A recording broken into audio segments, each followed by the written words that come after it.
Hi friends, ನಾನು ನಿಮ್ಮ ಶ್ವೇತಾ ಕಿರಣ್. ನಾನಿವತ್ತು ದಿಢೀರ್ ದೋಸೆ ಮಾಡ್ತಾಯಿದ್ದೀನಿ. ಮೊದಲದಾಗಿ 1 ಕಪ್ ಅವಲಕ್ಕಿ ತೊಗೊಂಡು ತೊಳ್ಕೊಂಡಿದ್ದೀನಿ. 1/4 ಕಪ್ ರವೆ ಹಾಕ್ಕೊತಾ ಇದ್ದೀನಿ. ಅದಕ್ಕೆ ಸ್ವಲ್ಪ ನೀರು ಹಾಕ್ಕೊತಾ ಇದ್ದೀನಿ. ನೀರು ಹಾಕ್ಕೊಂಡಿದ ನಂತರ 10ರಿಂದ 15 ನಿಮಿಷ ಚೆನ್ನಾಗಿ ನೆನೆಯೋದಕ್ಕೆ ಬಿಡಬೇಕು. ಸ್ವಲ್ಪ ಮೊಸರು ಹಾಕ್ಕೊಬೇಕು, ಅದೇ ಕಪ್ಪಲ್ಲಿ ಸೇಮ್ ಕ್ವಾಂಟಿಟಿ. ಯಾವ ಕಪ್ಪಲ್ಲಿ ನೀವು ಇದು ಹಾಕ್ಕೊಂಡಿರ್ತೀರ ಅದರಲ್ಲೇ ಮೊಸರು ಹಾಕ್ಕೊಬೇಕು.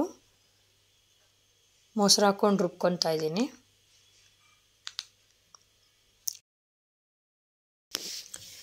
ಮೊಸರು ಹಾಕಿ ರುಬ್ಬಿದ್ಮೇಲೆ ಈ ಎದಕ್ಕೆ ಬರುತ್ತೆ ನೋಡ್ಬೋದು.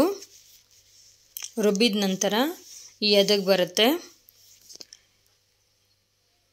ನಿಮ್ಗೆ ಎಷ್ಟು ನೀರು ಬೇಕು, ಸ್ವಲ್ಪ ತೆಳುಗಬೇಕಂದ್ರೆ ಇನ್ನೊಂದು ಸ್ವಲ್ಪ ನೀರು ಸೇರಿಸ್ಕೊಳ್ಳಿ. ಇಲ್ಲಾಂದರೆ ಹಾಗೇ ಸ್ವಲ್ಪ ಮಂದಕ್ಕೆ ಇರಲಿ, ಅಂದರೆ ಸ್ವಲ್ಪ ಗಟ್ಟಿ ಇರಲಿ ಅಂದರೆ ಹಾಗೆ ಬಿಟ್ಬಿಡಿ.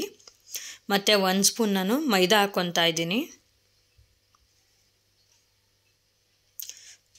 ರುಚಿಗೆ ತಕ್ಕಷ್ಟು ಉಪ್ಪು, ಸ್ವಲ್ಪ ಸೋಡಾ,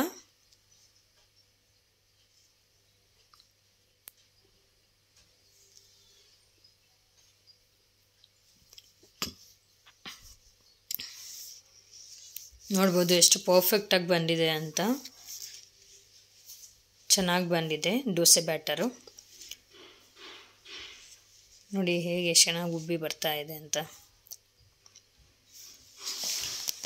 ಸೀರಿಯಸ್ ಆಗಿ ತುಂಬ ಚೆನ್ನಾಗಿರುತ್ತೆ, ಟೇಸ್ಟಿಯಾಗಿರುತ್ತೆ. ನಾರ್ಮಲ್ ದೋಸೆ ಥರ ಇರಲ್ಲ. ನಾರ್ಮಲ್ ದೋಸೆ ಏನಾದ್ರು ತಿಂದು ಬೇಜಾರಾಗಿದ್ದರೆ, ಸಡನ್ನಾಗಿ ದೋಸೆ ತಿನ್ನಬೇಕು ಅಂದರೆ ಈ ಥರ ಮಾಡ್ಕೊಬೋದು. ನೋಡಿ ತುಂಬ ಅಂದರೆ ತುಂಬ ಚೆನ್ನಾಗಿರುತ್ತೆ ಟೇಸ್ಟು. ಇದು ಡಯಟ್ಗೂ ಕೂಡ ಯೂಸ್ ಆಗುತ್ತೆ.